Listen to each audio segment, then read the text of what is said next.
అందరికి నమస్తే. ఈరోజు మీ ముందుకు నేను మాదాపూర్ రియల్ ఎస్టేట్ గురించి క్లియర్గా ఎక్స్ప్లెయిన్ చేద్దాం మీ ముందుకు వచ్చాను. సో మాదాపూర్ అనగానే మనకి హైటెక్ సిటీ మైండ్ స్పేస్ గుర్తుకొస్తుంది. సో ఇంత ముందు రోజుల్లో హైటెక్ సిటీ అంటే ఎక్కడో హైదరాబాద్ దూరంగా ఉండేది అనుకునే వాళ్ళు.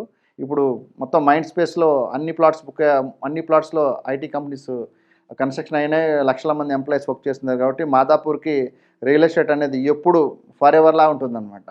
సో ప్రత్యేకంగా ఇది డెవలప్ చేసిన లేఅవుట్ కాబట్టి, ఐటీ లేఅవుట్ కాబట్టి ఆ మాదాపూర్లో ఎప్పుడు కూడా హాట్గానే ఉంటుంది రియల్ ఎస్టేట్. ప్రప్రదంగా మాదాపూర్లో కావూర్ హిల్స్ కానివ్వండి, కాకతీయ హిల్స్ కానివ్వండి, అయ్యప్ప సొసైటీ కానివ్వండి, టెలికాం నగర్ కానివ్వండి, ఈ లేఅవుట్లో బాగా రియల్ ఎస్టేట్ నడుస్తూ ఉంది.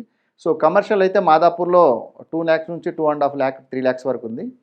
సో రెసిడెన్షియల్ అయితే మీకు 1 lakh నుంచి 2 lakh మధ్యలో నడుస్తుంది అనమాట. సో గేటెడ్ కమ్యూనిటీస్ కూడా పెద్ద పెద్ద గేటెడ్ కమ్యూనిటీస్ ఉన్నాయి. డిఎస్ఆర్ ప్రైమ్ కానివ్వండి, తర్వాత ఫార్చ్యూన్ అపార్ట్మెంట్స్ కానివ్వండి, తర్వాత విల్లా ప్రాజెక్ట్స్ కూడా ఉన్నాయి. వసంత సిటీ కానివ్వండి, ఇట్లా విల్లా ప్రాజెక్ట్స్ కూడా చాలా ఉన్నాయన్నమాట. So SFT per square feet వచ్చేసి రెసిడెన్షియల్ అయితే మీకు 10,000 నుంచి 12,000 వరకు నడుస్తుంది. అదే కమర్షియల్ పర్ ఎస్ఎఫ్టీ అయితే మీకు 14,000 నుంచి 15,000 వరకు కూడా కమర్షియల్ ఎస్ఎఫ్టీ నడుస్తుంది. రెంట్లు వచ్చేసరికి 200 పర్ ఎస్ఎఫ్టీ 200 రూపీస్ వరకు కూడా కమర్షియల్ ఉంది. సో ఇది మాదాపూర్లో నడుస్తున్న రియల్ ఎస్టేట్. ఇంకేమైనా కావాలంటే కూడా, ఇన్ఫర్మేషన్ కావాలంటే కూడా నా నెంబర్కి కాల్ చేయండి. My number is 9121 953 999. Thank you.